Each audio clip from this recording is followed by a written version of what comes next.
All right, y'all. I'm coming to you from my kitchen to tell the story of how BLUU started. It has come to my attention that some folks thought we started, that we arose out of the hiring controversies of 2017, I believe was the year. And I wanted to clear that up. We absolutely did not come out of that. We came out of long before, well, 2 years before, in 2015, the Convening for Black Lives. Basically, a group of us met over lunch, and when a group of us, I mean a group of Black Unitarian Universalists.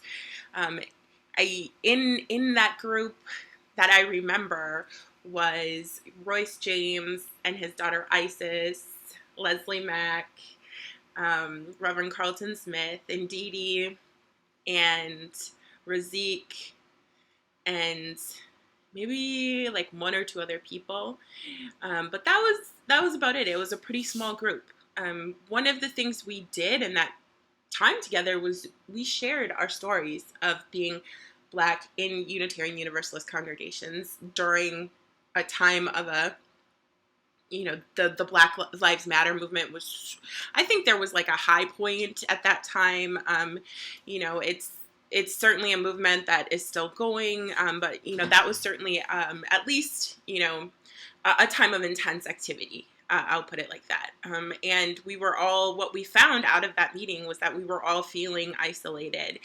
We were all feeling like our white Unitarian Universalist, siblings in faith were not understanding the importance, the impact, the depth of this movement and what it was, doing in the world and what it meant to us in our lives too, to, constantly be seeing the videos of police murdering Black people.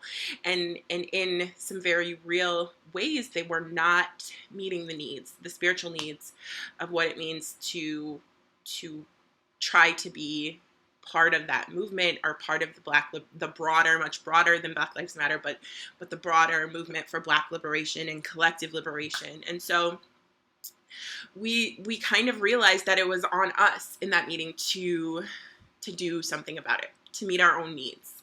And we all left that meeting, at least I certainly did, with a sense that there would be more to come, and that we would meet our own needs. Benjamin Quarles, I believe it is in a 1935 text, says that the Negro is the conscience of America. We are here because of the great cloud of witnesses. And so let us think of our ancestors, our personal ones, our religious ones, our ones in the struggle.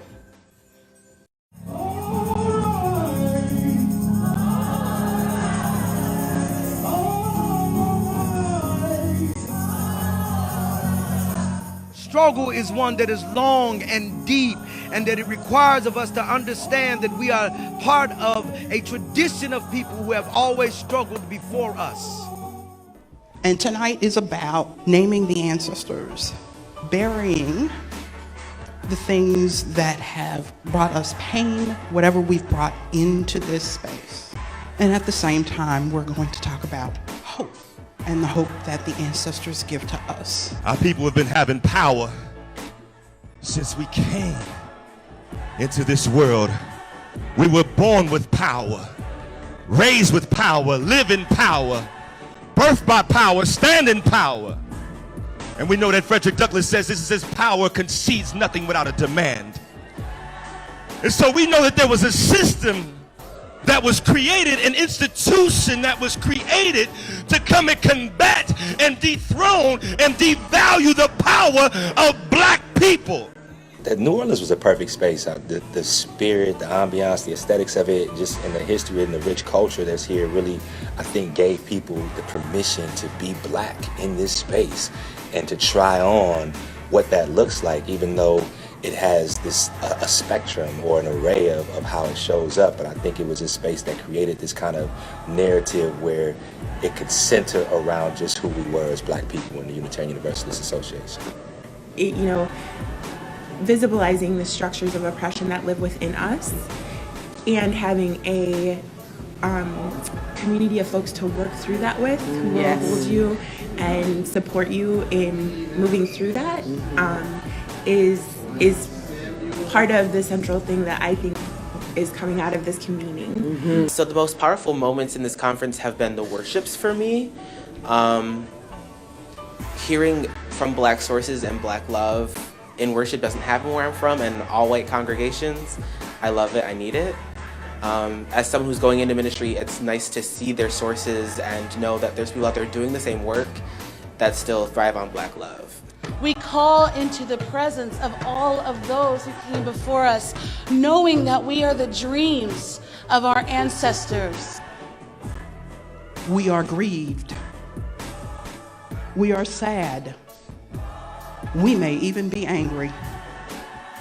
But we also feel a glimmer of hope that we can overcome the burdens and obstacles that life places before us.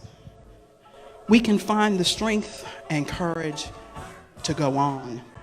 I'm free, I'm free, I'm free, I'm free, I'm free. Hallelujah.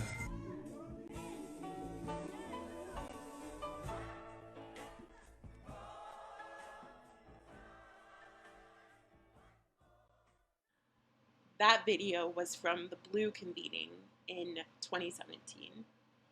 And I share it here because I think it really captures the essence of that early energy of BLUU, which had nothing to do, with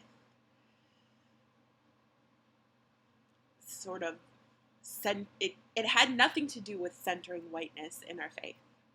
It had everything to do with centering Black love, Black thriving, Black liberation.